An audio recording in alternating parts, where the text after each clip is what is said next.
ആ ഒരു അവസരത്തിന് വേണ്ടി ഞാൻ കാത്തിരിക്കണേ എന്നുള്ള കാര്യങ്ങളൊക്കെ ഭാവന പൾസർ സുനിയോട് പറയണം. പൾസർ സുനി ഒക്കെ മൂളി കേൾക്കുന്നുണ്ട്.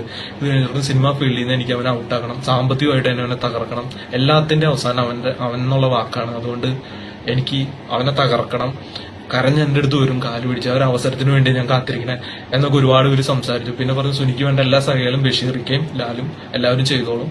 പിന്നെ ജയിലിൽ നിന്ന് ഫോൺ ചെയ്യുമ്പോഴായാലും ലെറ്റർ എഴുതുമ്പോഴായാലും ഭീഷണിയുടെ സ്വരം ഉണ്ടായിരുന്നു, പ്രത്യേകം ശ്രദ്ധിക്കണം നാദൃശ്യനെയും ആ പുണ്യനെയും വിളിക്കുമ്പോ.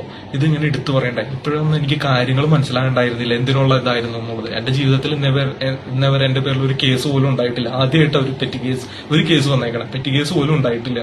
ഇത് കഴിഞ്ഞ് പാലാരിയുടെ പൈപ്പ് ലൈൻ എത്തിക്കഴിഞ്ഞപ്പോ ഭാവന വണ്ടി നിർത്താനോട് പറഞ്ഞു. ഞാൻ വണ്ടി നിർത്തി. സുനി ഭാവന തമ്മിൽ കെട്ടിപ്പിടിച്ചിട്ട് ചുണ്ടോട് ചുണ്ട് ചേർത്ത് കിസ് ചെയ്തിട്ട് അവർ ഇറങ്ങി. എന്നിട്ട് കൈകൊണ്ട് ഒരു ആക്ഷനൊക്കെ ഇങ്ങനെ കാണിച്ചിട്ട് സുനി ഇറങ്ങിപ്പോയി. സുനി ഇറങ്ങി പോണേക്കും എന്നെ പറഞ്ഞു, ഡോർ തുറക്കണേക്കും എന്ന് പറഞ്ഞു. ഈ ഡ്രൈവർ ഒരു പ്രശ്നമാവില്ല എന്ന് പറയണം. അപ്പൊ ഭാവന പറഞ്ഞു ഒരു പ്രശ്നമില്ല, അവന്റെ കാര്യം ഞാൻ ഏറ്റു എന്ന് പറഞ്ഞു. ഇത് കഴിഞ്ഞ് അവിടെ നിന്ന് സുനി, പൾസർ സുനി എന്ന് പറഞ്ഞ വ്യക്തി പോവാണ്. ഇത് കേസിന് പിടിച്ചു കഴിഞ്ഞപ്പോഴാണ് പൾസർ സുനി എന്നുള്ള വ്യക്തിയാണെന്നുള്ളത് എനിക്ക് അറിയാൻ പറ്റിയ.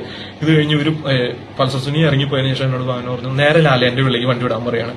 ഞാൻ ഭാവന പറഞ്ഞതനുസരിച്ച് ലാലിന്റെ വീട്ടിലേക്ക് വണ്ടി വിട്ടു. പോണ വഴിക്ക് നടി എന്നോട് പറഞ്ഞു, മാർട്ടി ഇപ്പം നടന്നതും കണ്ടതുമായ ഒരു കാര്യം നീ ആരോടും പറയാൻ നിൽക്കണ്ട, എന്നെക്കാളും വലിയ ശക്തികളാണ് അവര്, ഭരണപക്ഷത്തായാലും എല്ലാ രീതിയിലും നല്ല അധികാര കേന്ദ്രത്തിലിരിക്കുന്നവരായിരിക്കും നല്ല ബന്ധത്തിലാണ്. നീ ലാലേന്റെ വീട്ടിൽ ചെന്ന് കഴിയുമ്പോൾ ലാലേട്ടൻ എന്താ പറയണേ അതനുസരിച്ച് കേട്ടാൽ മാത്രം മതി, വേറെ ഒന്നും ചെയ്യണ്ട.